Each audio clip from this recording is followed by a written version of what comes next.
We're here at AKRS Equipment, corporate headquarters in Lincoln, Nebraska. My name is Quentin Cooksley. I'm the Commercial and Application Business Director here at AKRS. With me today is Adam Lisey with University of Nebraska-Lincoln Weed Science Department, and Kyle Afrank, who is our Precision Ag Director here at AKRS Equipment as well. And today we're going to talk a little bit about some studies we did with the University of Nebraska on See and Spray technology. John Deere See and Spray is a very innovative technology that's come to the market over recent years. So if we think about the See and Spray application systems, we have multiple different systems. But with the ultimate system, we have the option to go out with a dual tank with our 36 cameras, collecting and analyzing data so we can make a traditional broadcast application and targeted application in one pass. So Kyle, you think about the benefits of that, right? The time savings of being able to make two different passes at the same time. We were fortunate enough to work with the University of Nebraska, with Adam here, and looked at several different studies that looked at the benefits of a dual tank system and separating out some tank mix partners that traditionally today are all mixed in the same tank, really because of time, right? We have a limited amount of time to make that application. We want to make as many treatments as we can in one pass. And so today we drop all those products in the same tank, right? In a traditional sprayer. Well, with See and Spray, in a dual tank operation, we can separate out those herbicides that sometimes can be antagonistic and reduce the effectiveness of each other, right? And so working with UNL, with Adam, it was pretty neat to see the benefits of separating those products out and making two separate tanks, two separate blends of application. You think about the agronomic benefits, obviously that's a big one.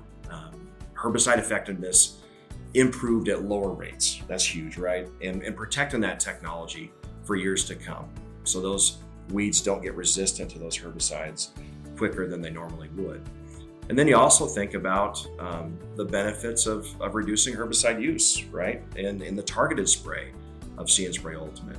And so I think that's something that we all can agree with, that reducing the amount of herbicide that's placed into the environment is going to be a good thing long-term for everybody.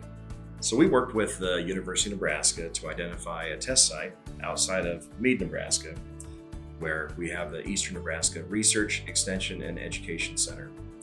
And in this field, we applied the See and Spray technology, targeted spraying technology, next to a traditional broadcast application. We used 4 different herbicides and ran side-by-sides for each one of those herbicides, broadcast on one side, and targeted See and Spray, only spraying the weeds it identified on the other side. And so to discuss that trial in more detail, I'll turn it over to Adam. Thanks, Quentin. Yeah, so as Quentin mentioned, we tested 4 popular non-residual herbicides in our spring burndown protocol. These 4 herbicides included Liberty, Enlist E3, Sharpen, and Roundup Power Max.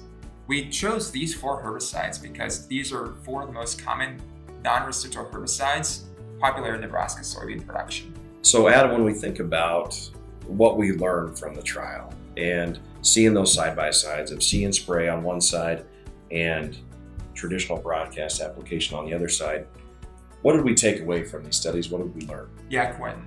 So when we compare our See and Spray Ultimate trials to a typical broadcast application, we were seeing the same levels of effective weed control throughout all of our trials, no matter what herbicide we are applying.